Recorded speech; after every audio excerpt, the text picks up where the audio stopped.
Good afternoon, everyone. This is Philip Gonzalez, the Senior Program Officer at the Tufts Health Plan Foundation. Thank you for joining us this afternoon. We are awaiting a few more folks who have registered for this afternoon. So if you could just give us a couple minutes, we'll get started in just a moment. Thank you.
Sure. Good afternoon, everybody, and thank you for your patience. We are pleased to have all of you with us this afternoon for an information session about our Policy and Advocacy grant program that will be available this summer into the fall. I'm pleased to have with us Nora Moreno-Cargi, the Foundation President and Vice President for Corporate Citizenship Activities of Tufts Health Plan, to welcome you all. I love the fact that my team lets me come for the top of these sessions to at least say hello to everyone who is on the call. I want to say that we at the Foundation take great pride in the fact that we now have this category of giving around policy and advocacy.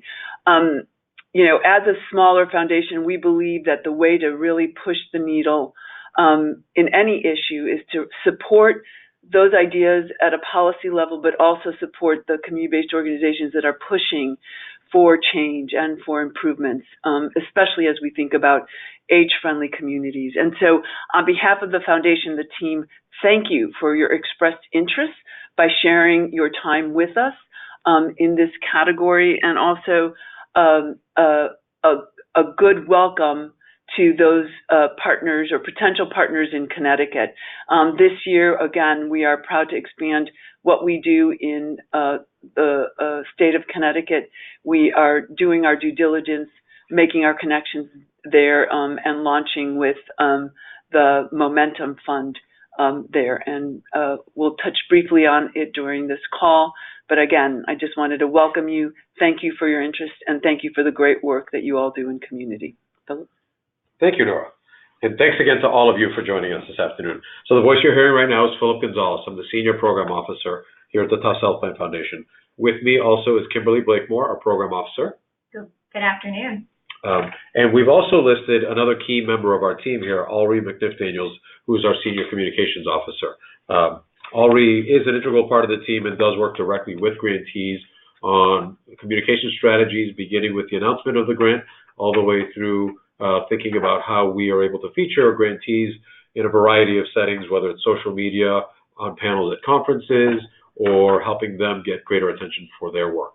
And so this comprises the grants team at the Foundation, and we are pleased for the opportunity to share with all of you some of the work that we engage in, some of the work of our grantees, and to hopefully answer some questions and be as helpful as we can to all of you today. So we're going to walk through a variety of information. I'm going to have Kimberly take you through the agenda next. Great, thanks, Philip. So what we have up on your screen now is just an overview of what we're hoping to cover today. So we'll take care of a few housekeeping items right up front, and then transition into the Foundation's kind of principles and vision and mission, and really providing some context for the work that we do in community. We'll, of course, focus the bulk of our time together on the current funding opportunity, which is our Policy and Advocacy Grant Program, as well as leave ample time for questions and answers. We do just want to also call attention that there is an appendix that is attached to this presentation, which is available for download from the handout section of your control panel. While we will not be going through all of those slides on the call today, we do want to provide it to you as a resource opportunity, so that way you have something to reference afterwards if you are interested. And of course, we are certainly welcome to answer any questions about that over email or by phone at a later date. So without further ado, let's move on to our housekeeping. So today's webinar is being recorded, and as I just mentioned, there is a handout section that is available on your GoToWebinar control panel. You will be able to download a copy of this slide deck, as well as a copy of the instructions on how to apply. That second handout actually also contains the copy of the letter of intent, or LOI, in one document. So don't be alarmed if you only see two handouts that are available for download. That is the correct number. Should you experience any technical difficulties today in terms of not being able to hear us or are finding it difficult to submit your questions, we have listed on the screen right now two numbers that you can call. One is toll-free and one is a long-distance number should you experience any difficulties. And finally, please know that we value your feedback. It really does matter to us in terms of how we organize our information sessions going forward. So tomorrow, you will receive a link to a short email survey, and we do hope that you'll take a moment to complete it. And we promise that it is brief, and it is something that we review very actively and take your feedback to heart. Throughout this presentation, you have the opportunity to be able to submit your questions via the control panel on your right-hand side. Please submit your questions by typing it into that question box, and we will receive those and queue those up for the Q&A session at the end of today's presentation. Please note that in the meantime, all lines are muted just to prevent any feedback and distractions from kind of coming through in today's presentation. And with that, I think we'll kick it off with actually a short poll question. Thank you, Kimberly. So we love to try to make these as interactive as possible. We found a helpful way to do that is to poll all of you to get a better sense about your interest and your background for today's session. So first, we'd like to ask the question about your relationship with the foundation. Now, obviously, there could be many answers to this, but we simplified the poll to just 3 options. If you're a current grantee, so if you have a grant with us currently, that would be option A. If you're a past grantee, so if you've ever been funded by the Tufts Healthline Foundation, that would be B.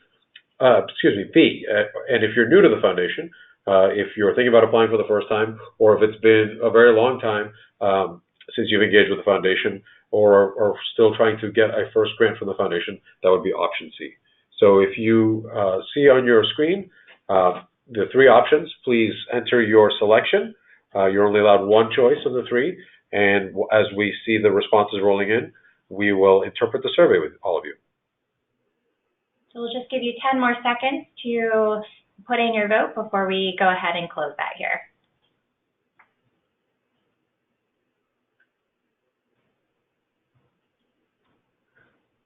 Terrific. Thank you. So the results that we're seeing on screen are that 61% of you are new to Tufts Health Plan Foundation, 22% are a current grantee, and 17% are a past grantee. So we've got a very strong balance in terms of brand new to folks that have an existing relationship, whether it's a current or past grantee. So thank you for that information. Again, it's really helpful for us. And this next one also, we will respond to in real time because it helps us understand what you're interested about and what might be most helpful to you from the webinar. So here, if you could answer to us what interests you most about today's session, you can let us know whether it's the overview of the foundation that we'll provide, the description, the nuts and bolts of how to apply, whether it's the examples of recent grantees, which we will be providing towards the end, or whether it's the questions and answer session at the end.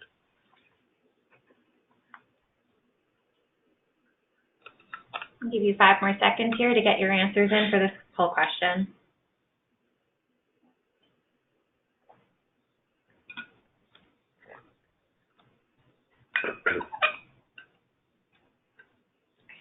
Terrific. Again, thank you so much. And here we see a bit more even of a split. We've got 24% of you who are interested in the foundation overview. We'll certainly get into that next. 38% that are interested in some help on how to apply. 33% that are interested in the examples of recent grantees, and then 5% of you who are looking forward to the Q&A. Hopefully we will reward that 5% of you with a robust question and answer period. So remember, please enter your questions as we go into the questions box. We will be monitoring that as we go, and we will make sure to get to those questions at the end if they're not already answered during the presentation.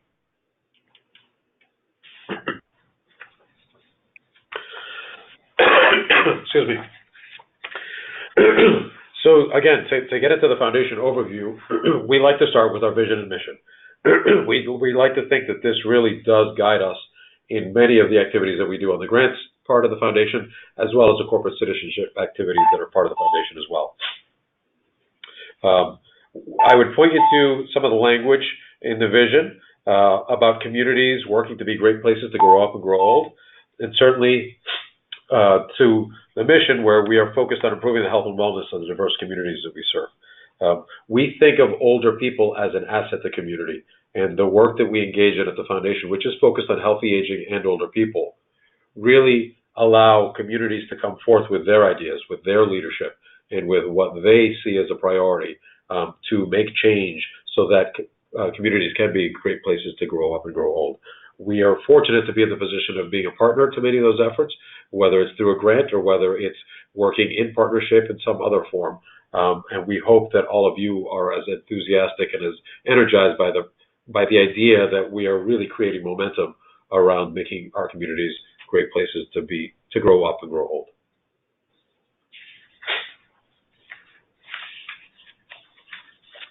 So next we want to talk a little bit about the foundation and how we got to this point. Great. So as it sounds like some of you are new to the foundation, we'll just spend a quick minute here talking a little bit more about the origination of the foundation. So the foundation is endowed by its parent company, Tufts Health Plan, and was started in 2008. Last year, we ended up celebrating our first 10 years of being a regional funder. And the foundation's mission is really aligned with that of the health plan. So you see a strong connection in the sense that we both are focused on really promoting healthy living and focusing on the diverse communities that we serve. As Philip mentioned, the foundation encompasses both our grant-making activities as well as our corporate citizenship activities. The foundation has the same geographic footprint as that of the health plan. So while historically we had focused on Massachusetts, New Hampshire, and Rhode Island, we are really pleased and excited to share that this is the first year that we have expanded into Connecticut as well. So we really do feel that we have become the regional funder, and a very big distinguishing characteristic about our foundation is that we are focused on healthy aging and older people. So while Tufts Health Plan certainly has products and services that span the life spectrum and really is able to meet the needs of a wide range of ages, the foundation's activities and its grant making is exclusively focused on older people. And that is, again, a core theme of the work that you'll hear ahead when we describe the type of projects that we fund through our different grant programs. Thank you, Kimberly. So in addition to that background and in addition to the mission and values that I spoke about earlier, we're really guided by several principles that are, to us, essential in terms of our role as both a partner, as a funder, but also as we try to really work collaboratively with community organizations.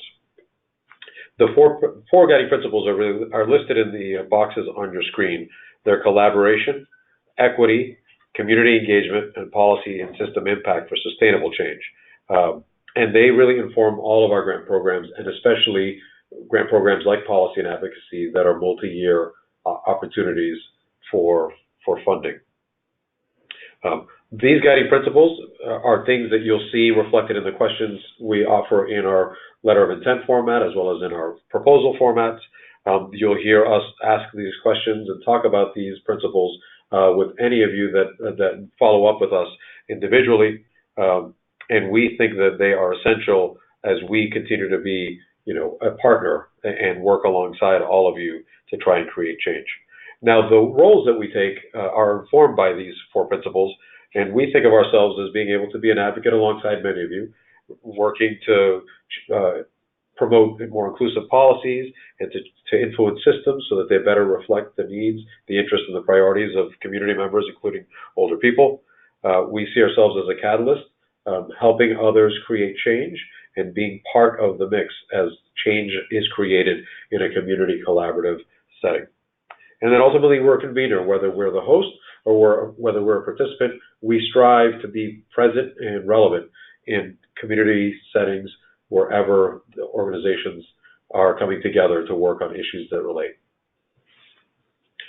So for us, as you think about the grant programs that Kimberly will talk about momentarily that we offer, and in particular around policy and advocacy, just if you can remember that we are very much focused on how these guiding principles influence our thinking, how we can promote them across the communities that we work with, and as you think about them, how can they be an asset to your efforts at the local level? Great. And I apologize in advance if there is a little bit of cutting in and out of our computer screen. We're experiencing a little bit of technical difficulties here, but we do hope that you are able to see what is on our screen now, which is the grant program slide. If not, please certainly feel free to type it into your chat section, and we'll work again to address it as quickly as possible. So as the population of older people increases, the foundation is really focused on building communities that are responsive to their needs. As a foundation, we fund programs that support individual behavior change through community level systems and policies through our various grant program focus areas. What we have on our screen now is an overview of the 4 grant opportunities that we have. And they are implemented on a cyclical basis, meaning that they are not all open at the same time throughout a calendar year. Systems and best practices and collaboration and community engagement are typically offered in the first 6 months of the year. Policy and advocacy is what we'll focus on today, and then the Momentum Fund will be available later this fall. We did want to provide you with this overview slide, so that way you are aware of the full offering and spread of grant programs that are available to you through Tufts Health Plan Foundation. The first 3 grant programs, so Systems and Best Practices, Collaboration and Community Engagement, and Policy and Advocacy, are really our larger investment grant program areas. In these categories, we will award fewer but larger grants, and they tend to be multi-year in nature. We see that grants here can range anywhere between $30,000 and $100,000 per year and typically span about 2 or 3 years. In the process of moving those grant programs to these larger and longer grant opportunities, we did want to invest in an opportunity for applicants that may be at a different stage and maybe looking at things from a different scale. So in 2018, we launched a mini grant program called the Momentum Fund. This is something that we're really excited about in the sense that it certainly addresses more early stage or promising solutions that are prioritized by community and really are here to enable and kickstart some age and dementia friendly work that communities may have always wanted to try, but certainly have found perhaps that they haven't had that opportunity to take on that risk. For those of you who are interested in the Momentum Fund, we do want to just do a quick plug to let you know that we will be having an informational webinar session dedicated to the Momentum Fund on August 22nd. You can sign up for this webinar information session from our website, which is www.tuftshealthplanfoundation.org. And this is a really unique way in which we do our grant making in the sense that we actually convene state-based review panels to help us think through the grant allocations for the Momentum Fund. And that is different from how we conduct our other grant programs, but certainly is very much aligned with the goals and intentions of the Momentum Fund. And in that case, we also have allocated $100,000 for each of the states in which we operate for the Momentum Fund.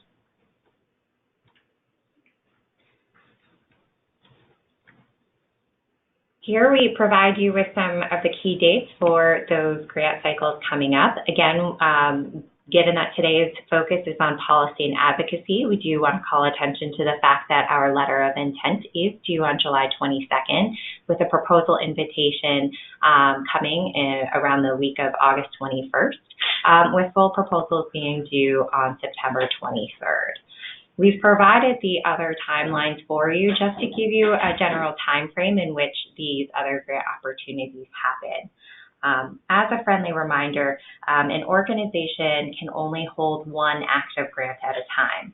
So that said, until you become a grantee, you're certainly welcome to submit for multiple grant programs, provided that your work aligns with the specific grant focus area to which you are applying.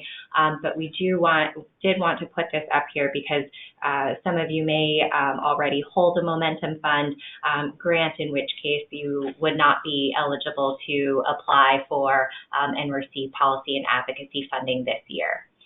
One thing that we want to emphasize is that Philip and I are very happy to have conversations with your organization on a one-to-one basis to kind of work through what type of grant opportunity might be right for your organization. We certainly also provide the opportunity to give some initial feedback based on ideas that you may have about funding opportunities.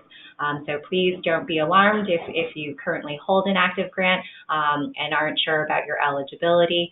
Philip and I, again, are available after this call to be able to provide as best guidance as we can. And so with that, we just wanted to give you a little bit more of a sense of what our process is like for applying. As you may have seen from the last slide with the key dates here, the process for our 3 larger grant programs really begins with a letter of intent or an LOI. And this is a brief overview of the concept that you're looking to seek funding for. And what we really want to emphasize here is that we understand and can totally empathize with the fact that there are a limited character count for the letter of intent through our online grant system called CyberGrants. This is not a detail that is lost on us. Both Philip and I have been on the receiving end of grants and know that it can be difficult at times to articulate a concept with a limited character count. We do also think it's a great exercise in being able to articulate a core idea in a succinct way. And this is, again, an opportunity to introduce us to the concept. It is not the only opportunity that you have to be able to tell us about your organization or about your work.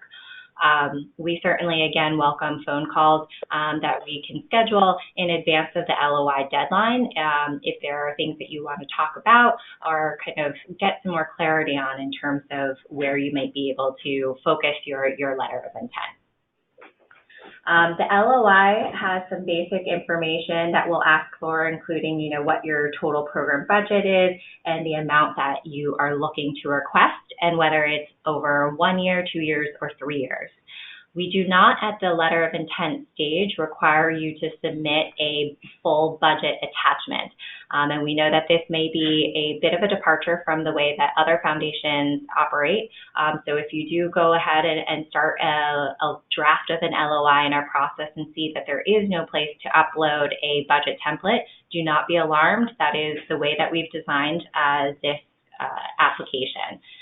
So again, all you need at this point in time is simply what the total program budget is and the amount that's requested. We'll also ask for you in the LOI a summary about how you believe the work that you're proposing really aligns with our focus area. So in this case, it would be policy and advocacy. And in a moment here, Philip will really dive into a lot more of the details about what it means to apply for a policy and advocacy grant. But we do ask that in the LOI that you try and help us understand what that connection is, and that there is an opportunity to do so in the LOI. We also ask at this stage for you to articulate any partnerships that you may have. We certainly recognize that the work that happens at this stage and working in the field of older people is something that doesn't always happen in singularity or in isolation. We know of many great collaborations and partnerships that are currently in existence, and we know of many too that are in formation or is soon to be on the horizon. Giving us an understanding of where those partnerships are and kind of how what the current status of them are is very helpful to our understanding of the project work itself. We also ask at the LOI stage for an action steps and timeline piece. And so this is really, again, just kind of a general understanding of the way that you see the work unfolding. The guidance that we provide to all grantees, or all applicants, in terms of a timeline for phase 2 is that if you are requesting multiple years of funding, simply saying that the work is to be determined for the out years, so meaning years 2 or years 3, is something that tends to not be as helpful as it could be, of course, if you had some more scaffolding around what the work might look like. So to the best of your ability, if you are applying for multi-year funding, please go ahead and share as much as you can about what you anticipate the work to look like or to involve in those out years. And finally, at the LOI stage, we certainly ask a little bit about what the intended outcomes are of the work. As you can imagine, we do care deeply about the work that applicants and grantees are doing in community, and we really want to have a good understanding of what that might look like, according to you guys, as part of the initial project plan. So from that LOI stage, we do move to a pretty thorough due diligence process where internally we'll be going through and reading all of those letters of intent and to be in a position to invite a select group of organizations to submit a full proposal. We do this because, again, we know how much work goes into crafting full proposals. And so, if you do receive an invitation to submit a full proposal, we'll go through a debrief about what to expect out of the full proposal stage. And if you aren't invited to the full proposal stage, please know that that doesn't mean that we don't necessarily think that you're a great organization or that your work is meaningful, but certainly we can have a debrief conversation as well to go over some of the feedback that might have surfaced from our LOI stage. The full proposal stage is really where we move into the full kind of due diligence of our process. So full proposals are usually accompanied by site visits that we conduct as much as possible in person, and really have the ability to have some fulsome conversations around what your vision for the work will look like. We do want to call attention to the fact that the appendix of this presentation has many more details about what to expect out of a full proposal, as that stage also includes a couple of other elements like a logic model that some of your organizations may or may not be familiar with. As much as possible, we try and be helpful in terms of pointing you in the direction of resources or templates in the event that your organization hasn't created a logic model for the work. And again, we're always open to having those conversations with you. And then finally, of course, following the full proposal stage, we will have a decision to be able to communicate with you. Those policy and advocacy grantees will ultimately have funding available beginning of January 1 of 2020. And so it runs for those, the calendar year.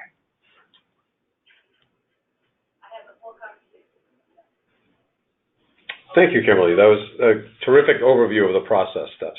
I want to call out a couple of things as we begin to dive a little bit into the how to apply. As you heard Kimberly describe in multiple steps of the process, we are available to answer questions, to listen to ideas, to give you some feedback and some guidance.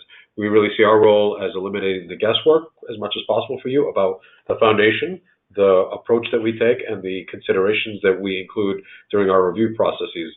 So we hope that you'll hear that and understand that while there's a lot of information on the slide deck that's available as a handout, and obviously we're trying to share as much as we can with you this hour, that we remain available to make sure that you can have some guidance as you see fit to answer questions. On that note, I've had a couple folks enter questions into the questions box so far. Please continue to do so. We will be sure to turn to those and answer them as much as possible in the Q&A period. But now that you've been walked through the phases of the application process, folks might ask, if you can go back to the how to apply stage, might say, well, what is the next step? How do I figure out what your proposal looks like or the letter of intent looks like and get started? If you go to the website of the foundation, and again, the link is available in the handouts, you'll see that in the upper right corner of the pages, there is an Apply Here link. If you click on that link, it will take you to our online platform, which is where we conduct all of our grant-making activities, including the submission of the letter of intent, the full proposal, as well as the impact report, so the reporting that you might do on a grant. Once you're on that page, if you're a first-time user of our system, it'll ask you to log in and create a password, and you'll have to enter in some basic information about your organization that's applying. Please note that we do require organizations to be a 501c3 recognized nonprofit by the IRS. If you do not have that status, you can certainly use a fiscal agent, and we welcome that as well, but you will need a 501c3 organization-related code and employer identification number in order to fully access our system and begin working on your letter of intent. So let me turn now to what some of you indicated you wanted to hear about, which is the policy and advocacy category, which is what we're here to introduce to all of you today. As Nora mentioned at the outset, we are extremely excited about the opportunity to offer grants focused on policy and advocacy. We know that long-term, full-scale change so that communities are better places to grow up and grow old requires the voice of older people to be at the table, the voice of the organizations that serve and work with them to be at the table where decisions are being made. And this program represents an opportunity for us to share resources with those organizations that are taking very robust approaches to promoting the voice of older adults as well as to participating in the policy and system change dynamic. So the efforts in this category really need to relate to healthy aging. We think of that very broadly. It's not about health care. It is also about the social determinants of health and all of the things in a community that contribute to or detract from the opportunity to be healthy.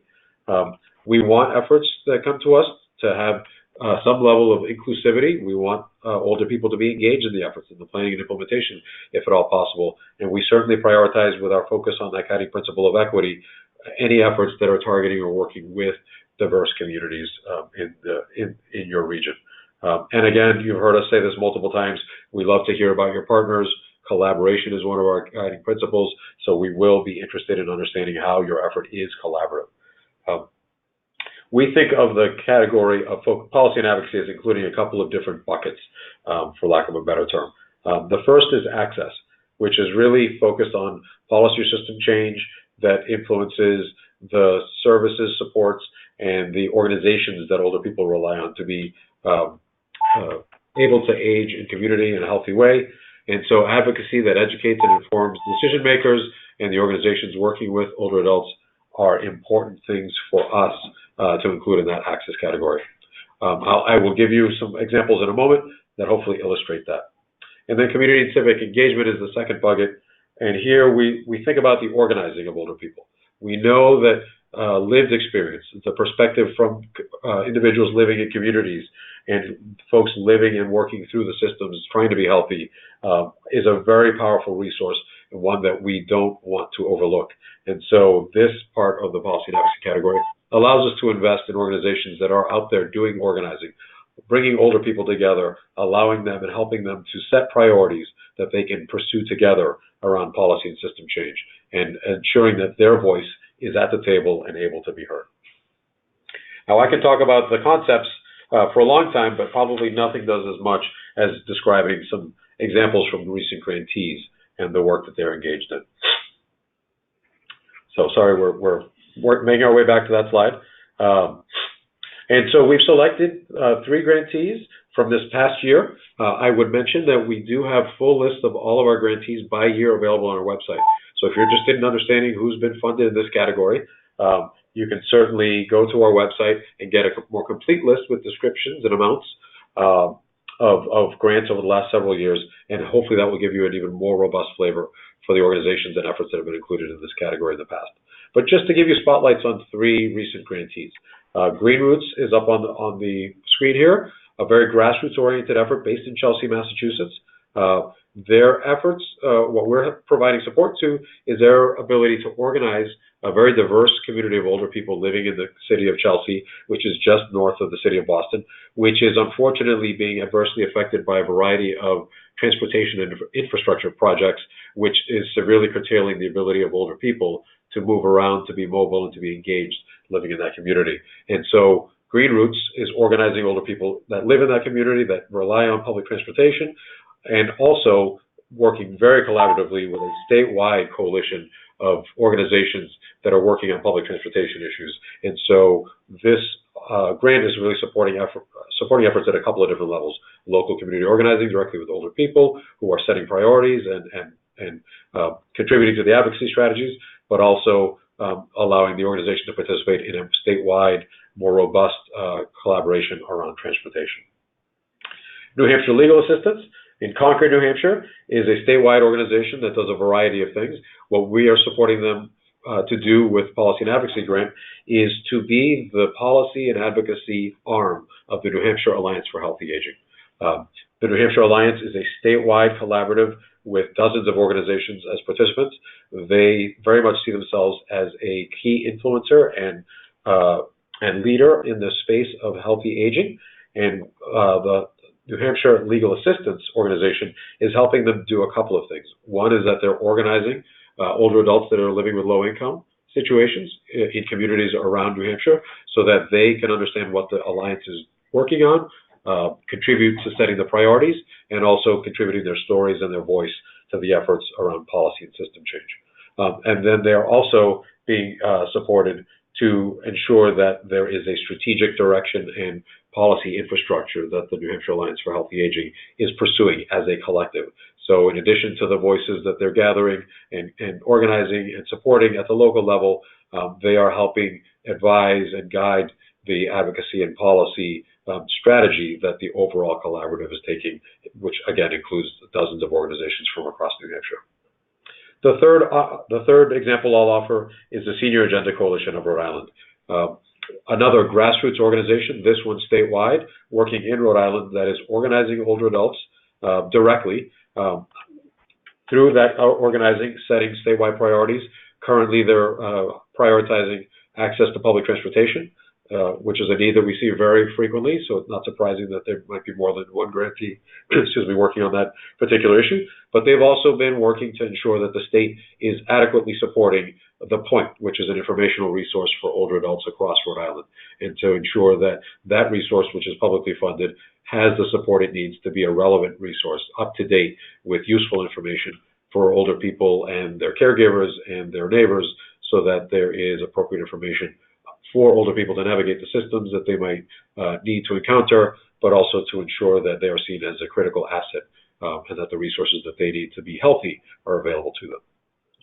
Again, these are just 3 examples from a much longer list of grantees over the last several years.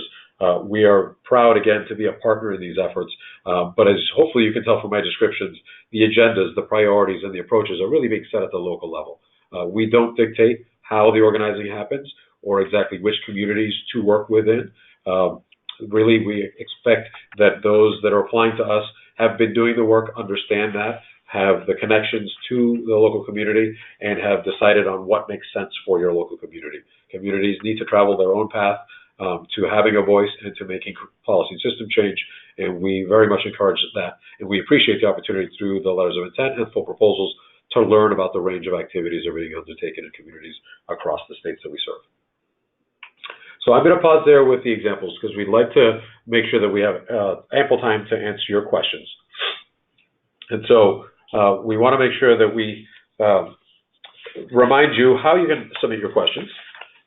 So if we go to the panel on the right-hand side of your screen, there is a questions line among the options there. And if you click on that, it will open up the dialog box where you can enter in your question.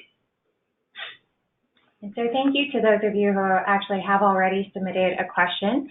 So we'll start with one that was submitted earlier, which is a question wondering about if an organization applies and is not selected at either the letter of intent or the full application stage, whether that organization has the opportunity to apply in 2020 for systems and best practices, the Momentum Fund, which is actually an opportunity that we offer later this year, or any of our other grant programs.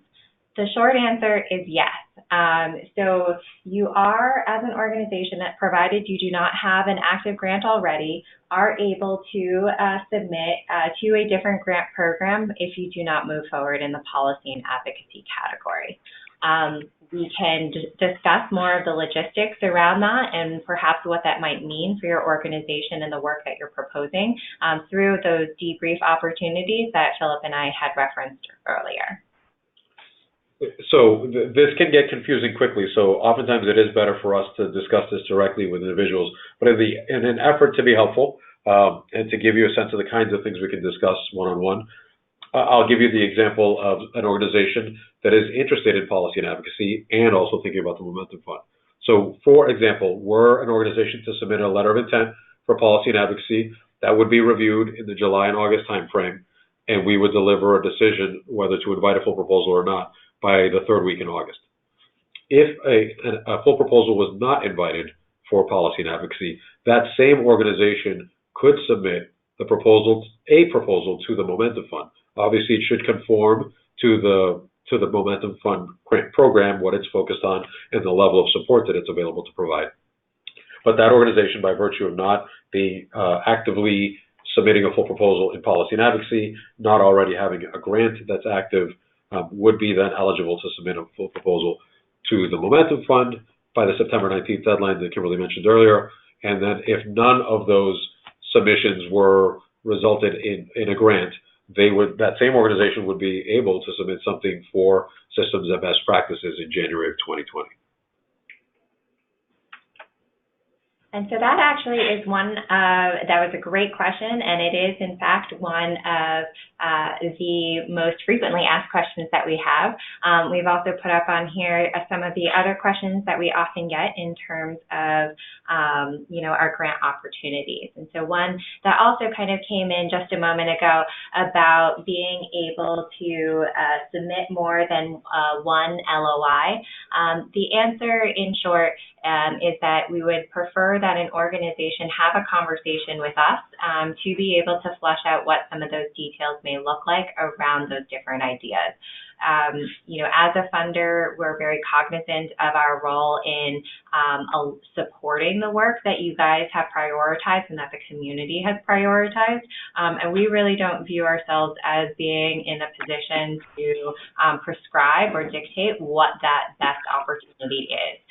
So in so much as we can have a conversation up front before the LOI deadline to help you think about perhaps some of the questions that may come along with any of those opportunities, we really do hope that organizations will take it upon themselves to then only submit one LOI for a given grant opportunity. One thing that we would also like to call attention to in terms of some of the examples that we had provided earlier was just, again, going back to the range of types of organization projects that we've funded across the different states. And so we certainly recognize, too, that the work looks very different at a community level, and that could be even as simple as the difference between organizations working in primarily urban communities and those working in rural communities. And so as much as possible as we can understand what the community context is and the needs of your community, it really does help us understand the particular project work and timeline that you may be able to seek funding for. I'm going to actually turn it over to Philip now to maybe talk about some of the other frequently asked questions. Sure. So we've talked a little bit about the opportunity for multi-year grants. As we mentioned at the outset, the policy and advocacy category is a multi-year option.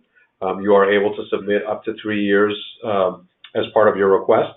And as she mentioned, as Kimberly mentioned, the LOI, the letter of intent, does not require you to break that all out year by year just for the letter of intent. But we would want to know if it's a multi-year request. The levels of funding do range pretty significantly. Hopefully the examples that we shared a moment ago give you a little bit of a sense of that. But we tend to kind of tell folks that the annual kind of grant size, so the amount you might get per year in a grant from us, can range between $35,000 and $100,000 per year.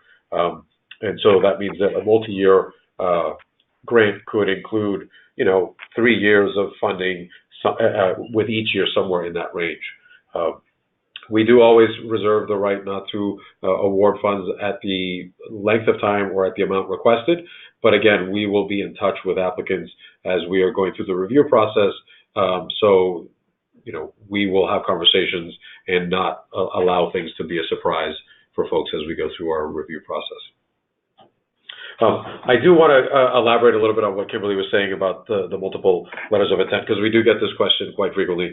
And so there are times that an organization says, I've got 3 or 4 different projects that all seem to relate to this one grant program.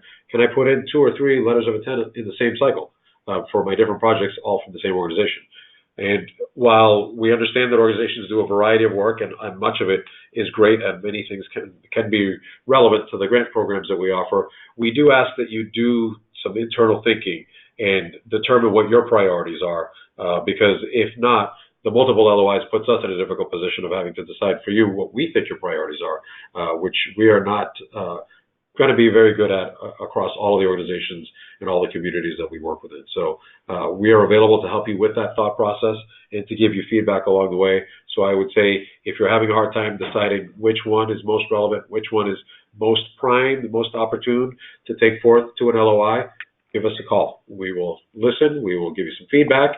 Ultimately, the decision will be yours, but we can give you the information that hopefully you need to come to an informed decision, and that allows you to maximize your resources, your time, to make sure that you're spending it wisely. Great. And so now we have a couple more questions that are coming in here, so thank you, and continue to keep those coming if you have them. We have someone who would like us to actually talk a little bit more about the distinctions between each of our grant programs. And so what I'm actually going to do, if you will bear with me now, and hopefully I'll be able to do this on my screen, is just to bring up a copy of one of our earlier slides here going through the overview of all of our different grant programs. And so we understand that there's some terminology that we use that could be a little bit confusing because we use them in a variety of ways to dictate not only the principles that we have in terms of how we think about the work, as well as in terms of the actual name of the program. So we do appreciate your bearing with us as we explain kind of a little bit more in depth as to what each of these grant programs really represents. So the policy and advocacy grant category that is the current opportunity right now, as Philip has kind of highlighted through some of the examples that he provided, is really about thinking about access to services and programs in communities that as a community has prioritized it. And so whether that is at an educational and advocacy level in terms of being able to raise awareness or visibility of issues, and that might involve some organizing of older people, that is really what we mean and is encompassed in this category. So that community and civic engagement really does also include some of that direct organizing of older adults, which we know is really key to moving the needle on some issues. We also know that some organizations may have some very direct goals as it relates to going in front of state legislature and saying we would really like to move forward with a state commission on aging, for example, for those states that don't currently have one in place. So what do we need to do from an advocacy perspective to really raise the visibility of older issues in our state and really provide that educational awareness to the right stakeholders, and all while including the voices of older people to be able to move the needle on that front. So from that perspective, they are, much broader in terms of and systemic when you think about the work that's happening.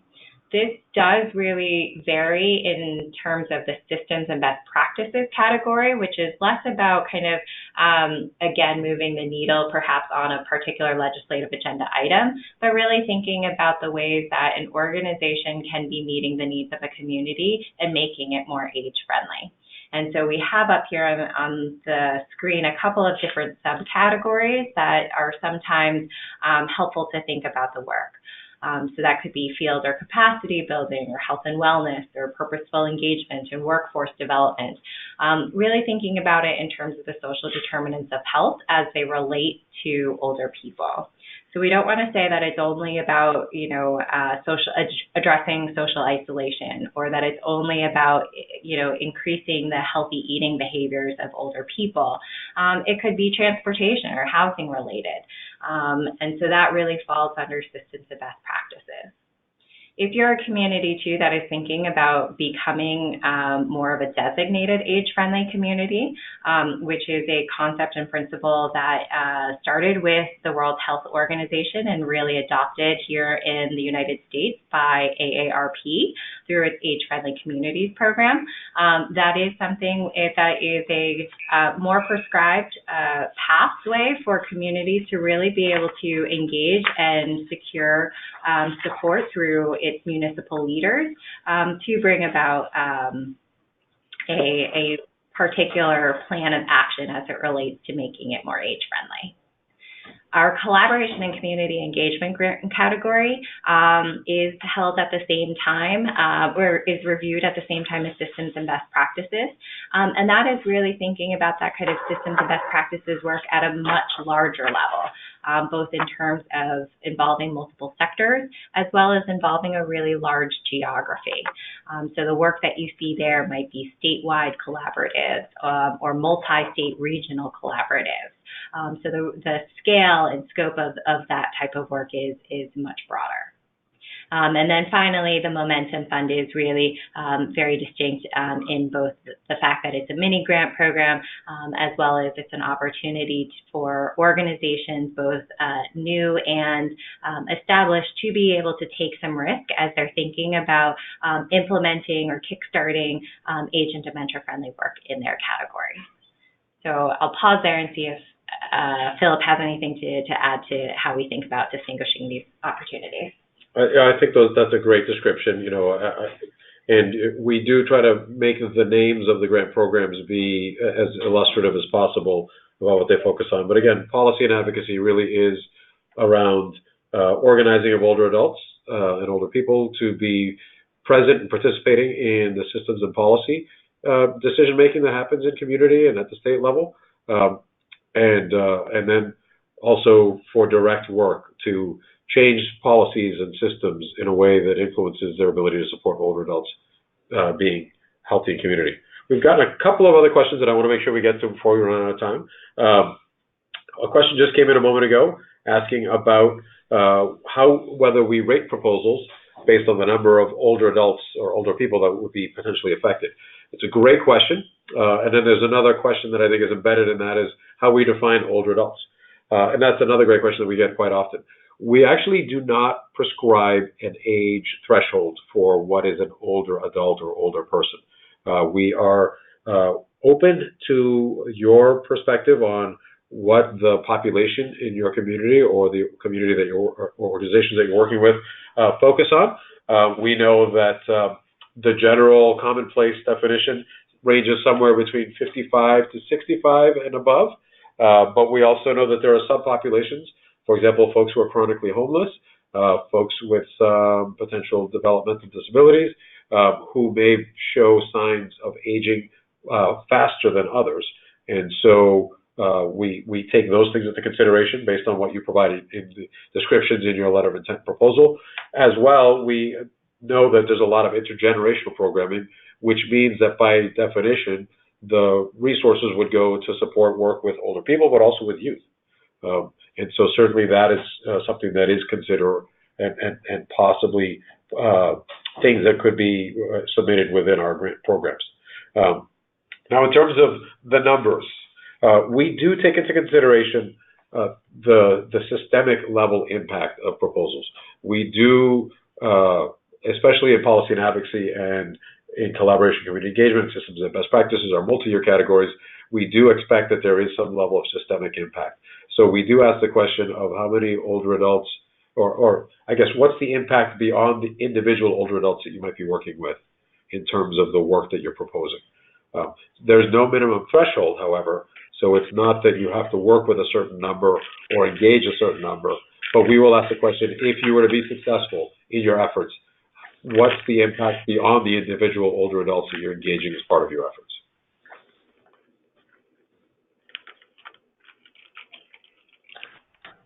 So I'm going to pause there. We're taking a look to see if other questions have come in. We've got another minute or so.